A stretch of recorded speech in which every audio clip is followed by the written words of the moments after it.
All right, a couple of things I want to talk about living in the Philippines. Some of you guys that maybe want to come here and live, first of all, you need to come visit and see what the place is like before you come here to stay.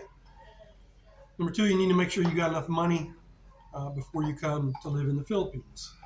Social Security check of 13 to 1500 bucks a month is okay, but you need a big savings account for emergencies. And I would recommend no less than a couple $100,000 in a savings account.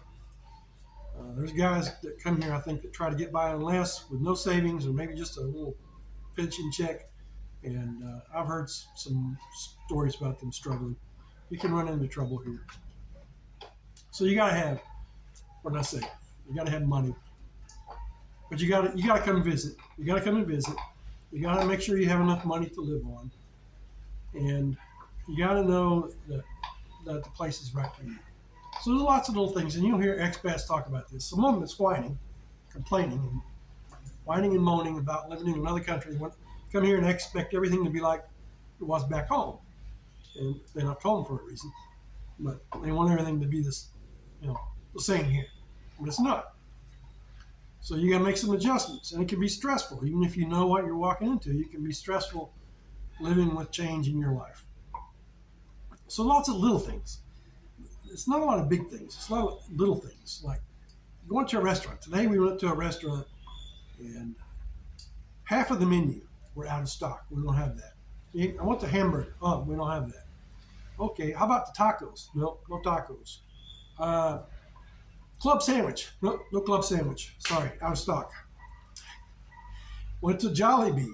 Jollibee's a big chain. It's bigger than McDonald's in the Philippines. And when I say that, McDonald's has about 800 locations in the Philippines. Jollibee's the main fast food place in the Philippines. Went to Jollibee. I ordered a double bacon cheeseburger. Sorry, sir. No, we're out of stock. We have the Aloha double burger, but we're not the bacon cheeseburger. And I couldn't really tell the big difference, but they didn't have it. Ordered a Coke Zero. Sometimes they don't have Coke Zero. But no ice. I'm sorry, I'd like some ice in my drink. Oh, sorry, we're out. No ice. So that happens in restaurants. I went to a nice place in Tacloban City, Giuseppe's Italian restaurant. Still a nice place. I liked it, but still, no lettuce or something. I don't know what they didn't have, but they didn't have any salads. None whatsoever. So things like that happen. Now, I can understand it. You got to understand that we live in 7,640 islands in the Philippines. I live on one of them. And everything that comes to me comes on a boat. So things like lettuce, for one thing, are expensive. Lettuce, a little head of lettuce about that big, like $2, maybe more. So those things are kind of hard to come by sometimes.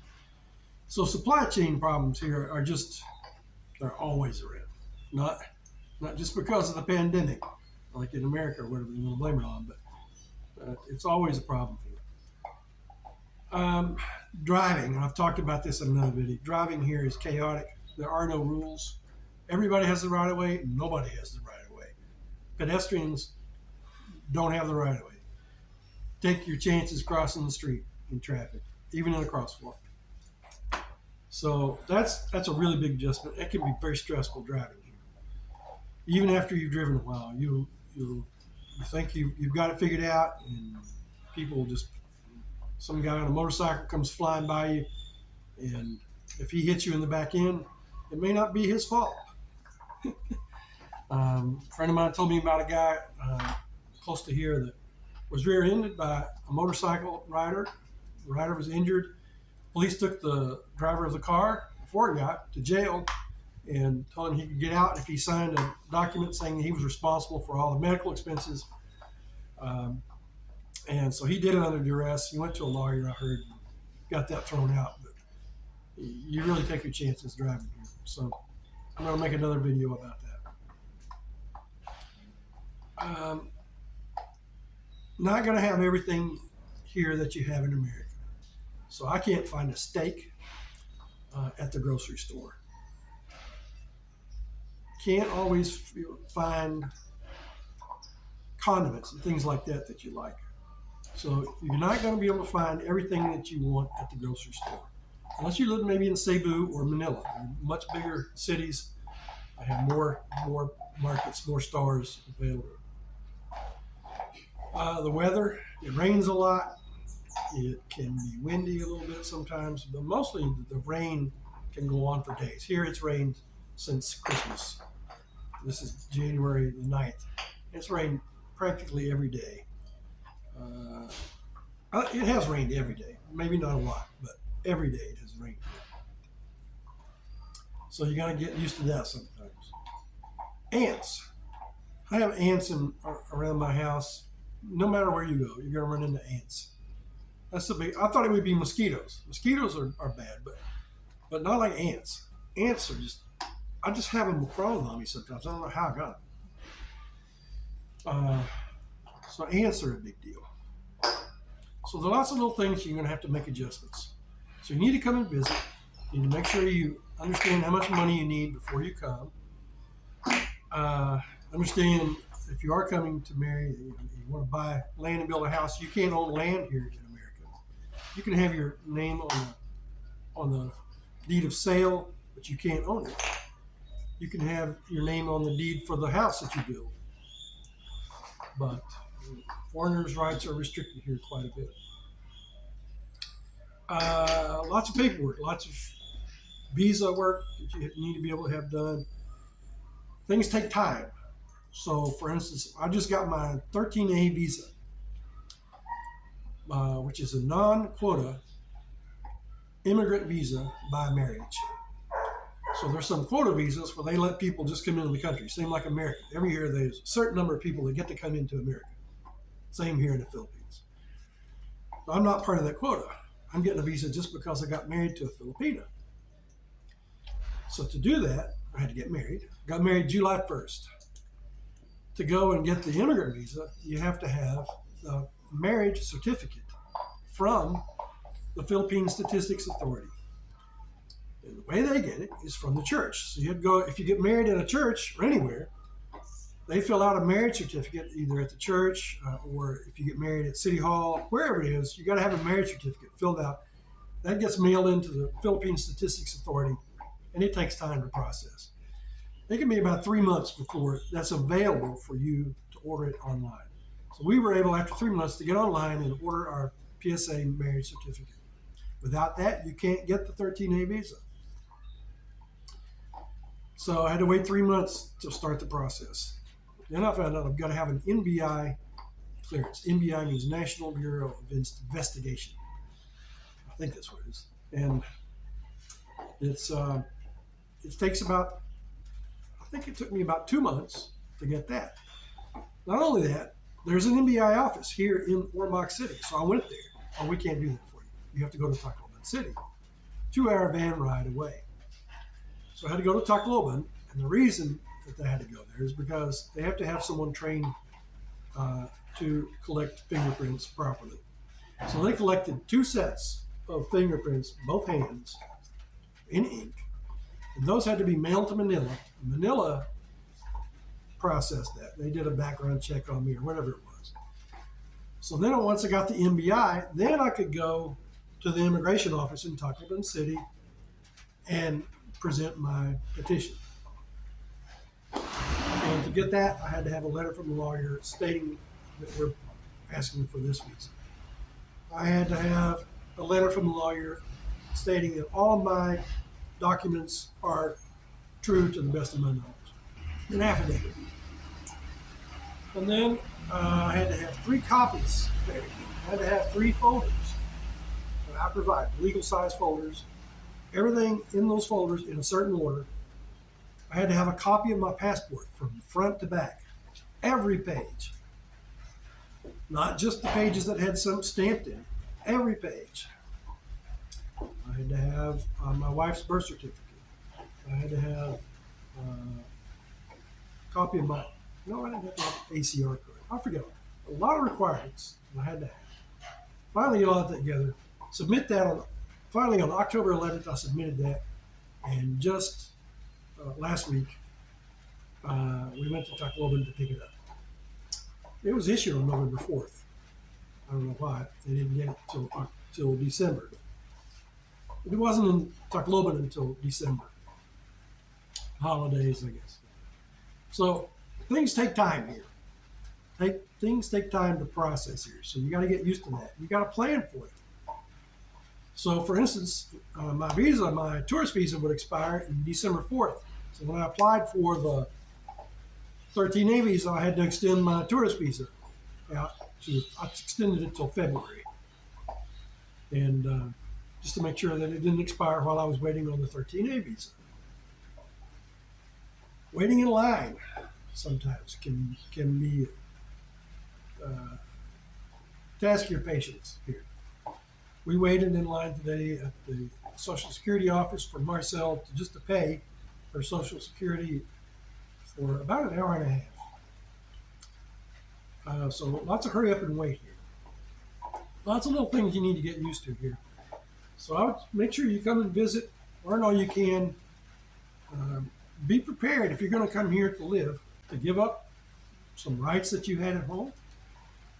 They don't want you going to political rallies here as a foreigner, rightly so, I think. They don't want you bad-mouthing the government. You can get arrested for cyber bullying here, for cyber libel.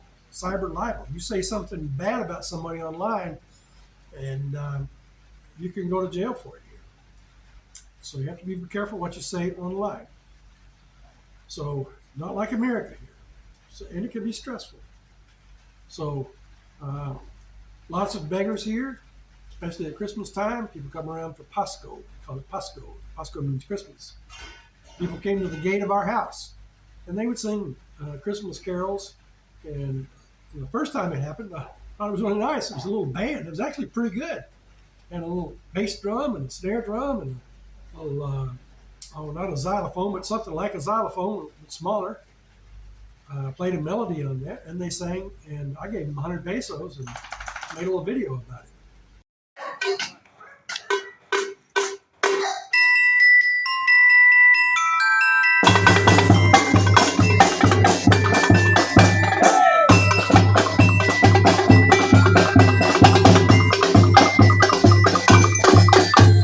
But that was the beginning of Pasco.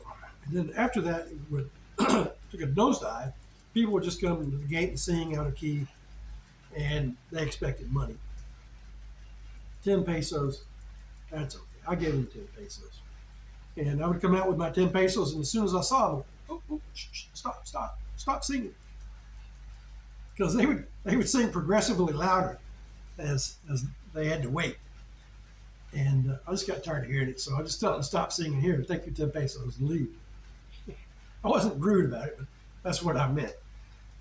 So lots of that goes on here. And even after Christmas, through New Year's, Pasco, New Year's, people walking up to you on the street asking for money. And some of them just, hey, give me money, give me money. So that happens here. Occasionally, some of those folks I just don't do. If you just sticking your hand in my face and saying, give me money, I'm not going to give you money. Some old guy with one eye is gone, and you can tell the guy can't work, I'll give him some money. Something like that. Or an old lady. Maybe I'm being scammed. I don't know. Who knows? But sometimes the Bible says you help someone like that, you're entertaining angels unaware of doing it. So it's nice to help people. So I'll try to help. I won't give money to kids. There are a lot of child protection laws here. So I avoid giving anything to a child that I don't know. So I don't give money to kids. It could be misconstrued. So if you're coming to the Philippines, do your homework. Make sure you're right prepared for some big changes. Sometimes it can be noisy here, lots of dogs barking, lots of motorcycles. I don't hear a lot of sirens. But there goes a motorcycle up the street, a tricycle. Not so bad in this neighborhood. This neighborhood's pretty quiet. But the poorer the neighborhood you live in, the more noise there is. Lots of karaoke. On the holidays, on the weekends, it's karaoke nonstop. You can be as poor as uh, you could be as poor a person as I've ever met. And some of these folks have big karaoke systems, video key. Gotta have it if you're a Filipino. So lots of noise from that. Just big adjustments here in the Philippines. But it's worth it. I like it here. So I'm glad to be here. I like the people. I like the weather. I like the food.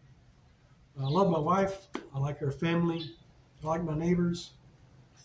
Uh, but I've been stressed out a little bit sometimes because lots of changes in my lifestyle. So here comes another one. Busy street today. I don't know why. I just mentioned it, I guess. So he chimed in for my video. Perfect time. So, all right. If you're coming to Philippines, make sure you visit. Make sure you have money. Make sure you know about the changes that you're going to have to make in your life to come here, and that you're okay with that before you come. So that's it. Tito Jeff, Ormoc City, Leyte, the Philippines.